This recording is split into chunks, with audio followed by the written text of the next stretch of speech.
Hi friends, welcome to my channel. இன்றைக்கி நம்ம 2024 group 4 கொஷினில் கேட்ட சயின்ஸ் கொஷின் பற்றி தான் பார்க்க போகிறோம். வாங்க பார்க்கலாம். திராட்சை மற்றும் தக்காளியில் உள்ள அமிலங்கள், அதாவது the acids present in grape and tomato are அப்படின்னு சொல்லி கேட்டிருக்காங்க.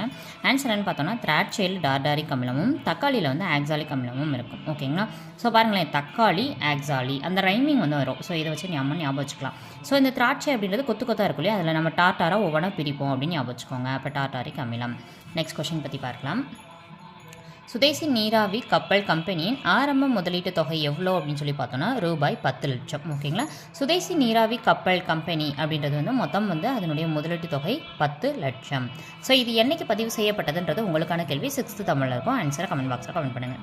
டேஸ் புரட்சிகர நடவடிக்கைகளுக்காக ராம் பிரசாத் பிஸ்மில் மற்றும் அஸ்ஃபலாகானும் கைது செய்யப்பட்ட சிறை தண்டனை விதிக்கப்பட்டது. அவங்க 2 பேருக்கும் எந்த வழக்கில் வந்து சிறை தண்டனை விதிச்சாங்கன்னு கேட்டாங்கன்னா கக்கோரி சதி வழக்கு. இது நடைபெற்ற ஆண்டு 1925.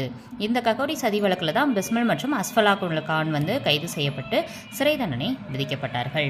ஸோ வந்து கக்கோரி சதி வழக்கு 1925, கான்பூர் சதி வழக்கு 1924, மீரட் சதி வழக்கு 1929. நெக்ஸ்ட் பார்க்கலாம்.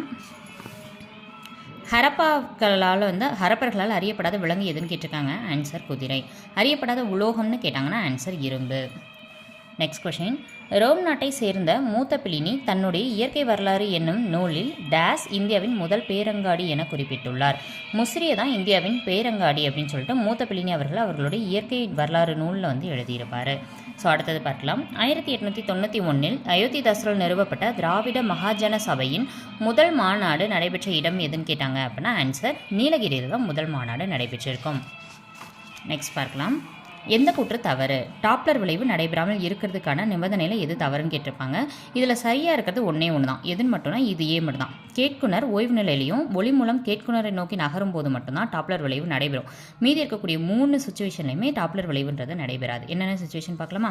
ஒளி மூலமும் கேட்குனரும் சம இடைவெளியில் நகர்ந்துட்டே இருந்தாங்கன்னா கண்டிப்பாக சம இடைவெளியில் நகரும்போது அந்த இடத்துல விளைவு டாப்ளர் விளைவுன்றது நடக்காது. அண்ட் ஒளி மூலம் மற்றும் கேட்குனர் ஒன்றுக்கொன்று செங்குத்தாக நகரும் போது சம இடைவெளியில் நகர்ந்தாலும் டாப்ளர் விளைவு நடக்காது. அதே மாதிரி செங்குத்தாக நகர்ந்தாலும் டாப்ளர் விளைவு நடக்காது.